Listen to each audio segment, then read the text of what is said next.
Di baterai kali, dari tadi lu hotspot. Nah, coba cek bagusnya tuh. Oh iya, tinggal 12% doang, langsung aja. Ada jual kali nggak? Ada saja. Baterai. Udah, nih, kamu bawa powerbank, kamu pakai aja ya. Ini aja. Oke. Udah bisa nggak? Bisa.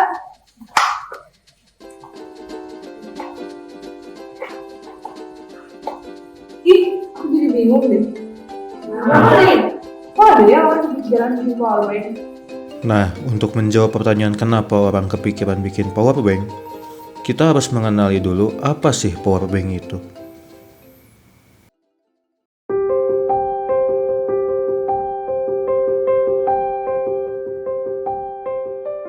Powerbank merupakan sebuah alat yang sebenarnya memiliki fungsi hampir sama dengan baterai atau bisa pula kita simpulkan sebagai pengganti baterai paling efektif. Fungsinya yaitu untuk menyimpan daya, sehingga kita bisa untuk mengisi daya pada handphone tanpa perlu mencolokkan ke listrik. Dengan kata lain, kita dapat menggunakan powerbank untuk handphone kita apabila kita jauh dari jangkauan listrik. Hal ini sangat membantu ketika kita sedang bepergian. Powerbank dibedakan berdasarkan kapasitas daya yang dapat ditampung dan jenis baterai yang digunakan.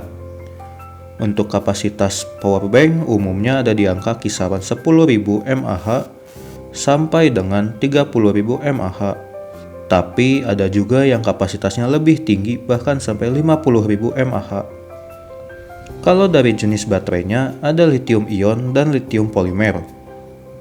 Powerbank dengan lithium ion cenderung terjangkau namun mudah panas ketika digunakan sehingga tidak tahan lama.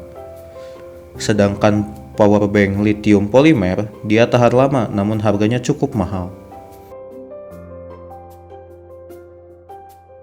Nah, bicara soal harga, powerbank di pasaran harganya di kisaran 200.000 untuk kapasitas di kisaran 10.000 sampai 30.000 mAh.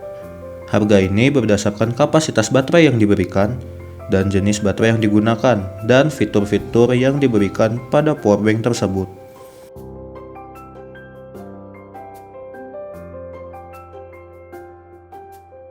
Nah, setelah kalian mengetahui hal-hal general mengenai powerbank, sekarang kita akan mencari tahu bagaimana awal mula powerbank itu sendiri tercipta. Jadi pada tahun 2001 di acara Las Vegas International Consumer Electronics Show, disitulah pertama kali powerbank diperkenalkan dengan sebutan Power Mobile Bank. Yang dimana Power Mobile Bank itu dirakit menggunakan baterai AA dan sirkuit kontrol, yang tentunya menjadi cikal bakal dalam pembuatan powerbank pada saat ini. Mengapa kok bisa pada saat itu diciptakan powerbank? Jadi ada seorang mahasiswa bernama Esa Kare yang berusia 18 tahun. Ia berusaha berinovasi dan menciptakan powerbank yang pada saat itu memiliki ukuran baterai besar dan kapasitas yang kecil. Saat itu, Esa berhasil mengisi penuh baterai ponselnya hanya dalam kurun waktu 20 detik. Hingga akhirnya Esa memutuskan untuk memamerkan hasil inovasinya di acara bertajuk Intel International Science and Engineering Fair pada tahun 2001. Dan fantastisnya, Esa berhasil memenangkan perlombaan tersebut hingga mendapatkan uang pembinaan sebesar 515 juta rupiah. Tidak hanya memenangkan, Esa juga berharap agar temuannya tersebut bisa terus berkembang dan bermanfaat bagi banyak orang. Dan fun fact, ternyata powerbank yang dibuat Esa pada saat itu sebenarnya tidak hanya bisa untuk mengisi daya ponsel, tapi juga bisa untuk mengisi mobil listrik. Kemudian pada tahun 2006, powerbank akhirnya mulai masuk ke Indonesia. Tapi pada saat itu, powerbank masih terdengar asing untuk digunakan oleh masyarakat pada ponsel yang mereka miliki. Dan di tahun itu juga, Huawei sempat meluncurkan powerbank terbaru, yaitu Engine Compartment. Kemudian di tahun 2009, disinilah tahun ponsel mulai tergantikan dengan era smartphone. Bergantinya era ini membuat penjualan powerbank semakin meningkat, karena semakin banyak orang yang menggunakan smartphone. Mengapa hal itu bisa terjadi? Karena daya smartphone lebih boros dan lebih cepat habis baterai, sehingga orang-orang pun lebih membutuhkan powerbank untuk mengisi daya smartphone mereka. Dan hingga saat ini, powerbank masih terus berkembang mengikuti perkembangan teknologi dunia modern. Powerbank disusun atas baterai dan rangkaian sebagai pengatur listrik ketika powerbank diisi atau ketika powerbank digunakan untuk mengisi. Apa itu arti mAh di powerbank? mAh merupakan kepanjangan dari milliampere per hour. Semakin besar mAh, maka semakin besar energi listrik yang dihasilkan dan tahan lama. Lalu, bagaimana cara membuat powerbank? Yang pertama yang harus disiapkan adalah 4 buah baterai atau lebih, lalu kabel atau housing atau tempat baterai. 4 buah baterai berukuran 3,7 volt dan 4200 mAh akan dijadikan powerbank 7,4 volt dan 8400 mAh. Bagaimana bentuk rangkaian baterainya? Rangkaian akan disusun secara seri dan paralel. Rangkaian disusun secara seri untuk menaikkan tegangan dari 3,7 volt menjadi 7,4 volt. Rangkaian disusun secara paralel digunakan untuk menaikkan arus dari 4200 mA menjadi 8400 mA. Bagaimana cara powerbank menyimpan energi listrik atau ketika powerbank sedang di-charge?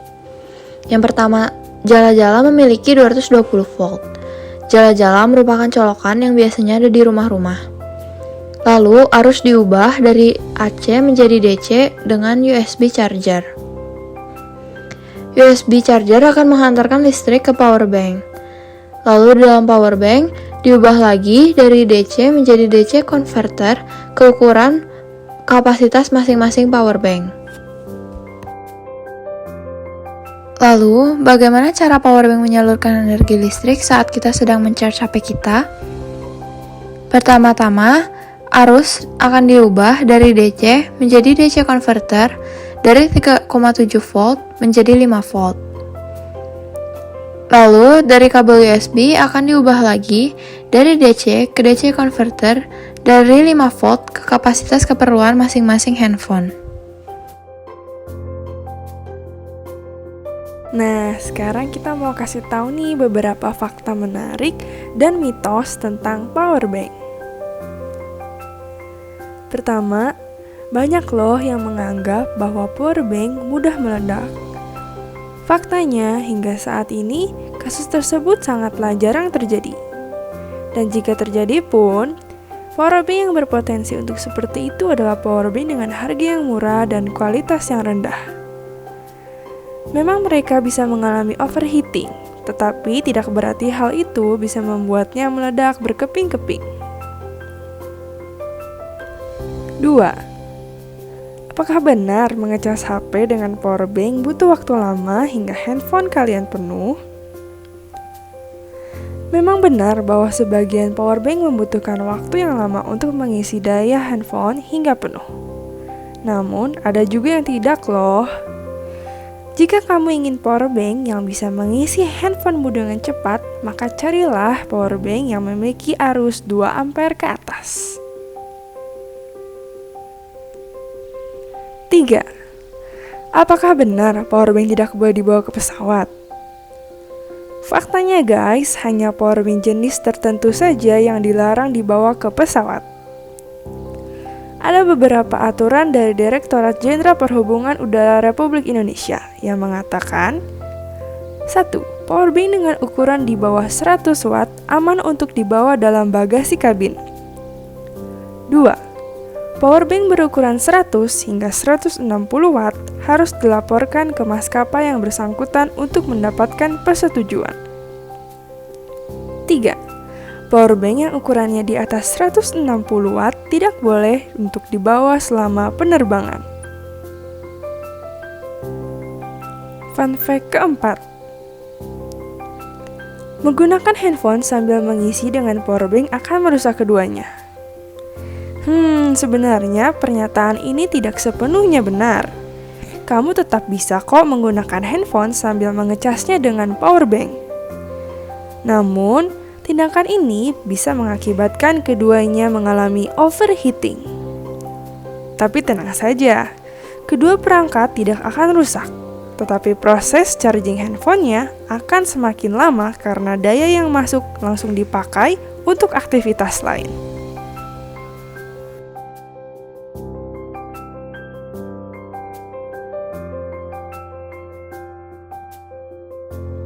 Mitos selanjutnya mengenai powerbank adalah bahwa daya masuk handphone tidak akan bertahan lama. Benar gak sih bahwa baterai yang di-charge dengan powerbank tidak akan bertahan lama? Jawabannya itu tergantung pada powerbank yang kamu gunakan. Pada umumnya, powerbank yang berkualitas tinggi memiliki kekuatan charging setara dengan charger biasa.